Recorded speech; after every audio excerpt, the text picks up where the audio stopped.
ज्याच्यासाठी तुम्ही जेलमध्ये गेलात त्याच्याबद्दल एक चकार शब्द नाही. स्वातंत्र्य सैनिक म्हणून ते जेलमध्ये गेले नव्हते ना, आर्थिक घोटाळ्याच्या आरोपाखाली गेलेले होते. नरकातल्या स्वर्गात बसून स्वप्न बघायची सवय झाली आहे त्यांना. संदीपजी आज एक ट्विट केलंय, नरकातला स्वर्ग हा संजय राऊत यांचा पुस्तकाचा प्रकाशनाचा सोहळा आहे. त्याच्यापूर्वी तुम्ही ट्विट केलं, काय म्हणायचं? पाकिस्तान त्याचं खोटारडं आहे की ते स्वतःच त्यांनी अतिरेकी हल्ला केला आणि नंतर विक्टीम कार्ड खेळायला लागले की आम्ही कसे बिचारे आहोत आणि आमच्यावर कसा अन्याय झाला. तर जसा तो खोटा प्रोपगंडा पाकिस्तान करतंय आणि विक्टीम कार्ड खेळतंय, मला वाटतं त्याच पद्धतीने संजय राऊतांचं विक्टीम कार्ड खेळणं चालू आहे. आणि तुमच्या काय नरकातला स्वर्ग म्हणायचा आणि बाळासाहेबांपासूनची सगळ्या स्टोऱ्या सांगायच्या. मला वाटतं काय स्वातंत्र्य सैनिक म्हणून ते जेलमध्ये गेले नव्हते ना, आर्थिक घोटाळ्याच्या आरोपाखाली गेलेले होते.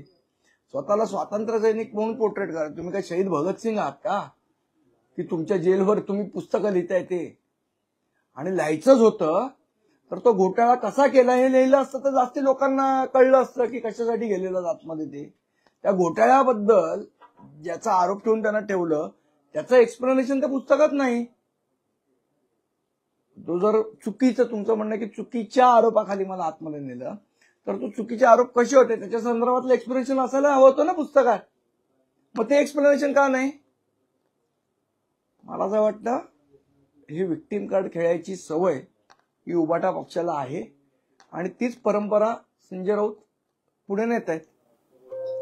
असं म्हटलं जातं की त्यामध्ये नरेंद्र मोदी आणि अमित शहा हे टीकेचे धनी ठरणार आहेत किंवा त्या अनुषंगाने त्या अहो मला सांगा, तुम्ही आरोपाखाली कुठल्या गेलेला?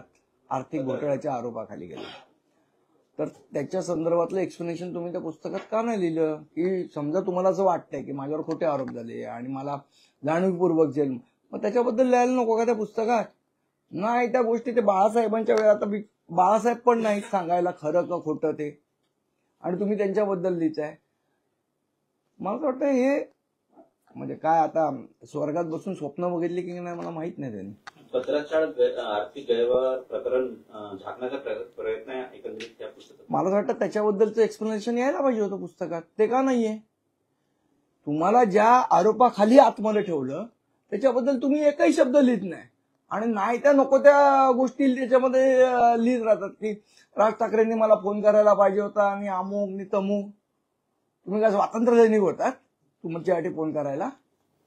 त्यांनी असंही उल्लेख केलेला आहे की एकूणच जेव्हा माझ्यावर अटकेची कारवाई होती त्यावेळेस नरेंद्र मोदी आणि अमित शहा यांच्यापर्यंत संपर्क साधण्याचा प्रयत्न केला. अमित शहा यांना फोन पण केला आणि जे संभाषण आहे ते देखील त्यांनी पुस्तकात तसंच्या तसं लिहिलेलं आहे की अमित शहा यांच्यासोबत संजय राऊत यांनी फोनवरून जी चर्चा केली ती.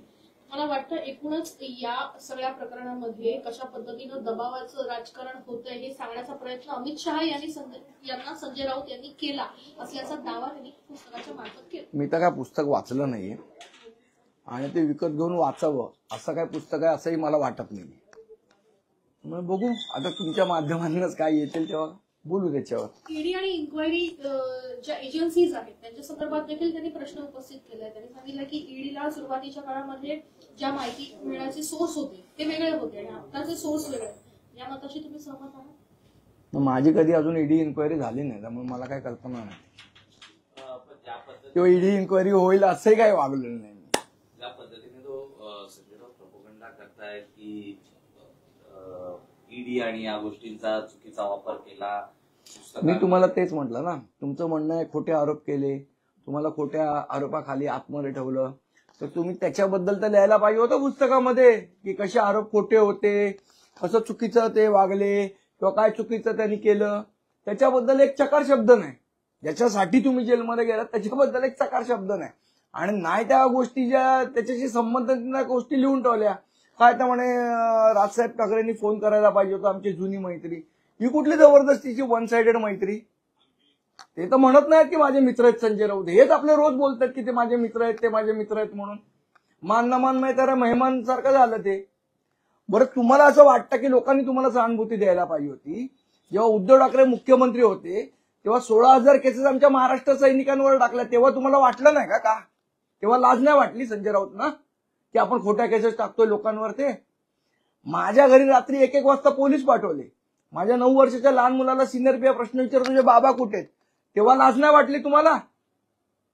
मग दुसऱ्याची एक कुटुंब नसतं, तुमचं कुटुंब असतं का? संदीपजी, आज प्रति सभागृहाची दुसरी इनिंग आहे एकंदरीत किंवा दुसरं प्रति सभागृह भरतंय, काय भावना आहे?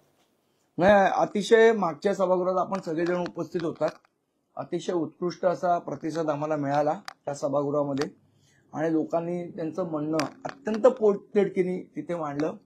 भले राजकीय पक्ष आले नाहीत, पण तरी लोक सहभागी झाले, हे आमच्या दृष्टीने सर्वात जास्ती महत्वाचं होतं. शेवट राजकारण विरहित आपण काम करूया म्हणतो, पण कसं राजकारण करतात ते लोकांनी दाखवलं. ठीक आहे, माझं काय म्हणणं नाही, लोकशाहीमध्ये प्रत्येकाला अधिकार आहे. पण यावेळेला आजचं जे सभागृह आहे त्याच्यामध्ये दोन महत्वाचे विषय आम्ही घेतलेत. एक आहे पाणी आणि एक आहे फेरीवाला धोरण. या दोन महत्वाच्या विषयांवर आजच्या सभागृहामध्ये चर्चा होईल आणि मला सांगायला अत्यंत आनंद वाटतो की यावेळचं महापौर पद हे अतिशय ज्येष्ठ पत्रकार तुळशीदास भोईटे यांच्या महापौरच्या अध्यक्षतेखाली आजचं हे सभागृह पार पडणार आहे.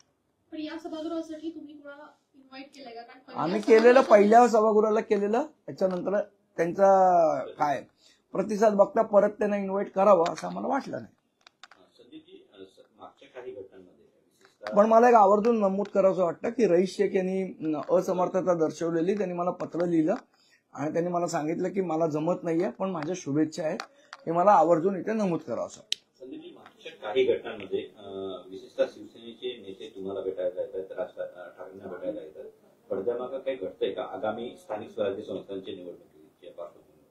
मला वाटतं पडदा उघडल्यावर कळेल पडद्यामागे काय आहे की नाही ते. पण संजय राऊतच म्हणतात की पत्रकारांना जे वाटतं तसं काही नाहीये, नेते मंडळी बाईट देतात तसं काही नाही, तर पडद्यामागे वेगळी पटकथा लिहिली जात आहे. मी तुम्हाला म्हटलं ना, नरकातल्या स्वर्गात बसून स्वप्न बघायची सवय झाली आहे त्यांना जी स्वप्न बघायची ती बघायला त्यांना पूर्ण अधिकार आहे. त्यांच्या स्वप्नात दोष आणण्याचं काम मला करायचं नाहीये. अगदी पालिका निवडणूक तोंडावर असताना संजय राऊत यांचे पुस्तक येते, तर याचा काही परिणाम निवडणुकीवरती पाहायला मिळेल? कारण की प्रत्येक गोष्ट ही निवडणुकीला बघू किती प्रती खपतात त्याच्यावर आहे. निवडणूक अनेकदा जेव्हा महानगरपालिका सामनाचा पण तेवढा खप नाहीये जेवढा तुम्ही दाखवता तेवढा. मुंबई महानगरपालिकेची निवडणूक जेव्हा येते तेव्हाच अनेकदा इमोशनल राजकारण हे प्रादेशिक पक्षाकडून खेळलं जात असल्याचं देखील म्हटलं जातं आणि अशाच पद्धतीचं नाही, प्रादेशिक पक्षांकडनं नाही, उबाटाकडनं स्पेसिफिक उबाटाकडनं खेळलं जातं. व्हिक्टीम कार्ड खेळायची त्यांना सवय झाली आहे. बघा मी कसा गरीब आहे आणि मग माझं कसं मुख्यमंत्रीपद घालवलं, आपण काय शेण खाल्लं हे लोकांना सांगत नाहीत ते. नरकातला स्वर्ग आज येतोय. याच्यापूर्वी तुम्हाला पण अटक झाली होती, तुम्ही पण तुरुंगात राहिला. काही पुस्तक लिहायचा विचार? आणि लिहिण्यात तर त्याचं शीर्षक आहे. संजय राऊतांनी एवढा मी चांगला लेखक नाही, त्यामुळे आता तरी माझा काही विचार नाही. पण मी राहिलेलो जेलमध्ये ते मराठी पार्टीच्या आंदोलनासाठी राहिलेलो.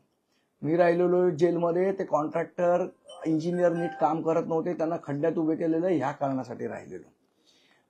मला अटक करण्याचा, खोटी केस टाकण्याचा प्रयत्न, मी कुठल्या तरी महिला पोलीस अधिकाऱ्याला धक्का दिला, अशी खोटी केस टाकून मला अडकवण्याचा प्रयत्न केला. त्यावेळेला पण मी अँटिसिपेटरी बेल मला मिळाली कारण माझी बाजू खरी होती म्हणून. त्यामुळे मला वाटत नाही की मला काही सांगायचं आहे.